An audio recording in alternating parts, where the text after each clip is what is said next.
সাধারণত ক্লাব ফুটবলের পারফরমেন্সের ভিত্তিতে জাতীয় দলে ডাক পেয়ে থাকেন ফুটবলাররা। তবে এ ব্যাপারে আরও কঠোর অবস্থান নিয়েছেন লিওনেল স্কালোনি। তিনি জানিয়েছেন, আর্জেন্টিনার জার্সিতে খেলতে হলে নিজ নিজ ক্লাবের হয়ে খেলতে হবে যথেষ্ট পরিমাণে, সেখানে দেখাতে হবে নিজের দক্ষতা।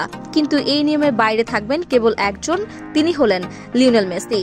পেরুর বিপক্ষে মাঠে নামার আগে মঙ্গলবার 19 নভেম্বর সংবাদ সম্মেলনে আসেন আর্জেন্টাইন কোচ স্কালোনি। সেখানেই এ কথা জানান তিনি। মূলত গত কোপা আমেরিকার পর থেকে সূচি এতটা ঠাসা ছিল যে আর্জেন্টিনা দল বাছাইয়ের ক্ষেত্রে চেনা ধারা অনুসরণ করেনি স্কালোনি। পেরুর ম্যাচের পর থেকে নিয়মিত ধারায় ফিরে যাবেন তিনি।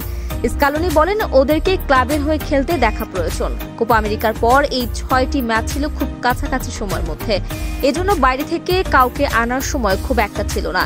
কাপ জয়ের আনন্দে আমাদের ভাসিয়েছে যারা, মূলত তাদের দিয়ে চালিয়ে নিতে চেয়েছি আমরা।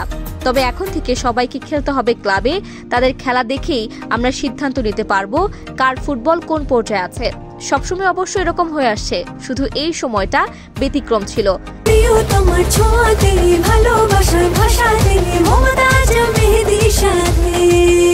মমতাজ মেহেদী, প্রিয়জন প্রিয়তমার মেহেদী।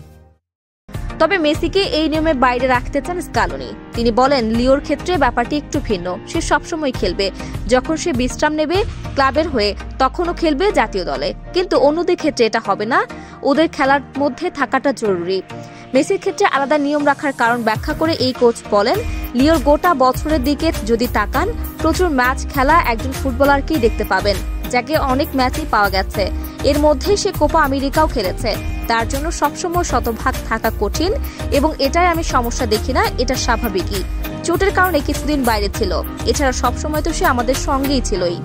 গত বিশ্বকাপ ও কোপা আমেরিকায় আর্জেন্টিনার শিরোপা জয়ের নায়ক মেসি ক্লাবের হয়ে খেলার ফাঁকে নিয়মিতই খেলে চলেছেন আর্জেন্টিনার হয়ে। লাতিন আমেরিকা অঞ্চলের বিশ্বকাপ বাছাইয়ে 6 গোল করে শীর্ষে আছেন তিনি। সহায়তা করেছেন 2টি গোলে। এছাড়াও ইন্টার মায়ামির হয়ে 22 ম্যাচ খেলেছেন তিনি। খেলা ডেস্ক, অপরাজয়া।